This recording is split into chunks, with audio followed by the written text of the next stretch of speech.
Assalamualaikum warahmatullahi wabarakatuh. Di video kali ini, saya, Rina Stani, dan rekan saya, Yusi Arnum Permata Lestari, akan menjelaskan mata kuliah statistik yang berjudul Penyajian Data dan Ukuran Tendensi Sentral. Nah, jadi apa sih penyajian data dan ukuran tendensi sentral itu ya teman-teman? Dalam kehidupan sehari-hari ini, kita sering ya teman-teman dihadapkan pada berbagai data yang perlu diolah agar informasi yang diperoleh ini menjadi lebih jelas dan mudah kita pahami. Nah, jadi pengertian penyajian data ini yaitu proses mengorganisasi dan menampilkan data dalam bentuk yang sistematis teman-teman.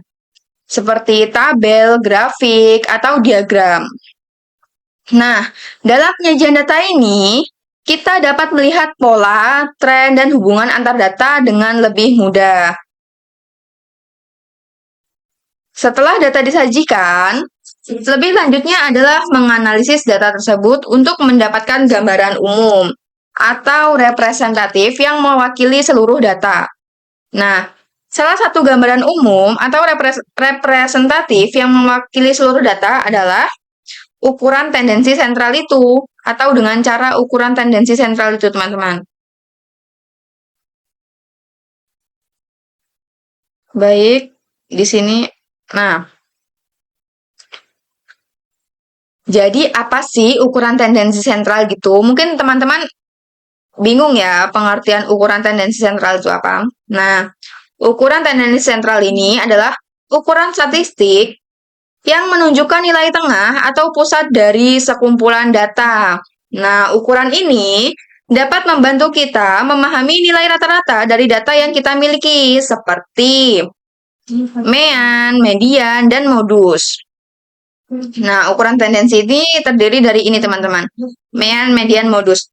Mean yaitu jumlah seluruh nilai dapat data dibagi dengan banyaknya data, atau yang biasa kita sebut dengan rata-rata. Median, nilai yang berada di tengah. Sedangkan modus, nilai yang paling sering banyak muncul. Nah, nanti di akhir kita akan menjelaskan cara menggunakan mean, median, modus dalam Excel, teman-teman. Di sini ini merupakan contoh gambar penyajian data, teman-teman. Nih, ini merupakan data penyajian data. Ini grafik batang, dan ini ilustrasi ukuran tendensial. Gambarnya kurang lebih seperti ini, teman-teman. Nah, sekarang kita ke penyajian data. Nah, penyajian data ini merupakan proses mengorganisasi dan menampilkan data dalam bentuk yang terstruktur, sehingga informasi yang terkandung dalam data tersebut dapat dengan mudah dipahami dan dianalisis dengan menyajikan data secara sistematis. Nah, dengan menyajikan data secara sistematis ini, kita bisa melihat nih pola, hubungan, dan tren dari data tersebut secara visual maupun numerik. Nah, di sini ada contoh tabel. Tabel ini tabel menyajikan data. Tabel ini merupakan cara untuk menyajikan data dalam baris dan kolom. Nah, sehingga hubungan antar data ini bisa terlihat dengan jelas. Contohnya tabel frekuensi, dan tabel distribusi data. Yang kedua yaitu grafik atau diagram. Nah, grafik ini dibagi menjadi 3, teman-teman. Yang pertama yaitu grafik batang, yakni menampilkan data dalam bentuk batang. Contoh grafik batang tuh kayak gini, teman-teman. Nah, ini merupakan contoh grafik batang. Yang kedua yaitu grafik garis. Grafik garis itu menampilkan data berupa titik-titik yang dihubungkan garis. Sering digunakan untuk menunjukkan perubahan data dalam waktu ke waktu. Grafik garis tuh sama aja, teman-teman, seperti ini. Ini Y, ini X. Nah, di sini ada titik.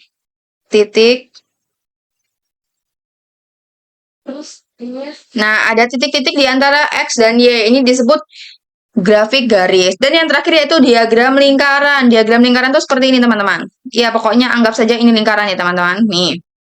Nah, menampilkan data berupa titik-titik yang dihubungkan garis. Contohnya seperti ini, diagram lingkaran tuh. Sret, sret, sret. Nah, ini merupakan contoh diagram lingkaran. Selanjutnya diagram piktogram. Nah, diagram piktogram ini merupakan penyajian data yang menggunakan gambar atau simbol yang mewakili jumlah tertentu. Contohnya, satu gambar ini mewakili 5 data, gitu ya teman-teman.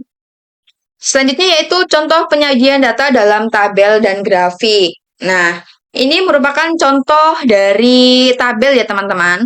Tabel sepak bola yang mengikuti ekstrakurikuler sepak bola sebanyak 20 siswa, yang mengikuti ekstrakurikuler basket sebanyak 15 siswa, dan yang lain-lain. Nah, ini grafik batang ya teman-teman. Ini dan ini grafik batangnya. Selanjutnya yaitu pengertian ukuran tendensi sentral yang akan dijelaskan oleh rekan saya, yakni Yusi Arnum Permata Lestari. Baik, di sini saya akan membahas pengertian ukuran tendensi sentral. Nah, pengertian dari ukuran tendensi sentral yaitu nilai yang digunakan untuk menunjukkan posisi tengah atau nilai rata-rata dari sekumpulan data. Nah, ukuran ini memberikan gambaran umum tentang data sehingga memudahkan pemahaman dan analisis. Jadi, ukuran tendensi sentral itu nilai rata-rata dari sekumpulan data ya teman-teman. Nah, yang kedua ada jenis-jenis ukuran tendensi sentral. Nah, yang pertama itu ada mean. Nah, mean itu rata-rata ya teman-teman. Nah, mean adalah jumlah seluruh nilai data dibagi dengan banyaknya data. Nah, rumus mean yaitu mean sama dengan rumus mean tuh ini ya teman-teman. Nah, di mana nilai data ke I dan ini banyak data. Nah, yang selanjutnya ada nilai tengah atau median ya teman-teman. Nah, median adalah nilai yang terletak di tengah setelah data diurutkan dari yang terkecil sehingga terbesar. Nah, jika jumlah data ganjil, median adalah nilai tengah. Nah, jika jumlah data genap, median adalah rata-rata dari nilai tengah. Nah, yang terakhir ada modus. Nah, modus ini nilai yang paling sering muncul ya, teman-teman. Nah, modus adalah nilai yang paling sering muncul dalam data. Nah, data bisa unimodal atau unimodal memiliki satu modus dan bimodal ini memiliki dua modus dan multimodal ini memiliki lebih dari dua modus. Nah, yang terakhir ini tidak ada modus. Nah, jika semua nilai muncul sama sering. Nah,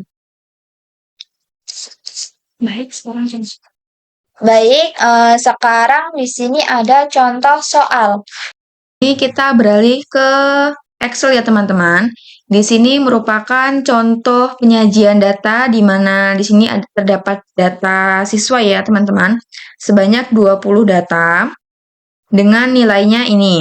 Nah, di sini kita akan mencari rata-rata, median, modus, nilai terkecil, dan nilai terbesar. Nah, jadi di Excel ini cara mencari rata-ratanya seperti ini teman-teman. Sama dengan average, ini average, kita blok dari nilai pertama sampai nilai ke-20. Sampai nilai ke-20, kita enter.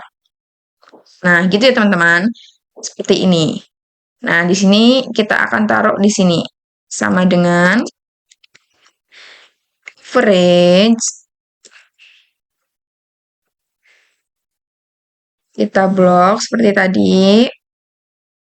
Nah, kita enter. Tuh, sama ya teman-teman. Jika mencari median, ini akan rumusnya gini. Sama dengan median. Kita blok juga nih. Kita blok sampai nomor 20. Sampai 20. Nah, enter. Nah, ternyata medianya 88. Nah, sekarang kita ke modus. Modus itu sama dengan mode. Nih, mode. Sama, kita blok lagi. Kita cuma ngapalin rumus ya, teman-teman, di sini tuh, di video ini. Nah, modusnya 88. Nah, coba medianya nih kayaknya ada yang salah. Sama dengan median dari ini.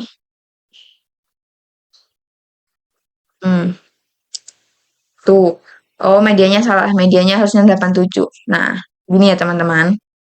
Sekarang nilai terkecil sama dengan min. Kita blok lagi nih.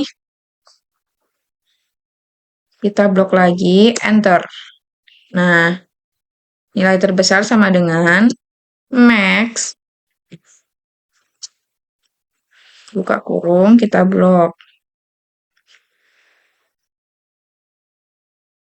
Enter. Nah, inilah cara menyajikan data dalam Excel teman-teman dengan rumus jika nilai terbesar max, nilai terkecil min, nilai modus mode, median sama median, dan rata-rata average. Gitu ya teman-teman. Baik, sekian video dari kami. Saya, Rina Stani dan Yusi Arnum Permata Lestari, mengundurkan diri. Wassalamualaikum warahmatullahi wabarakatuh.